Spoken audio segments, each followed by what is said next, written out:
আসসালামু আলাইকুম গাইস, সবাই কেমন আছো? আশা করি সবাই ভালো আছে। চলে আসছি আবার একটা নতুন ব্লগ ভিডিও নিয়ে। তো আজকের ভিডিওটা কি সেটাই তোমাদেরকে বলছি। আজকে হচ্ছে আমি এটিএম নতুন কার্ড নিয়েছি, তো সেটারই নতুন পিন করতে যাচ্ছি।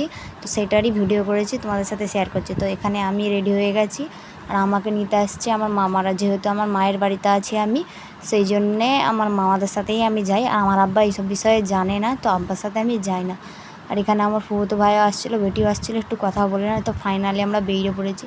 তোমরা হয়তো খারাপ ভাবতে পারো যে এই রাত্রিরে কেন যাচ্ছি বা কিছু, তো মামাদের সাথে। তো আমি একটা কথা বলে দিই যে মামাদের সাথে আমি যাচ্ছি, একা নয়, দুটো মামা আছে। আর একটা কথা হচ্ছে যে মামাদের ডিউটি থাকে, তো সন্ধ্যের পরে ফ্রি হয়, সেই জন্য। তো ফাইনালি আমরা এটিএমে চলে আসছি। আর এটা হচ্ছে কল্যাণপুর এটিএম। এখানে স্টেট ব্যাংকের দুটো এটিএম আছে।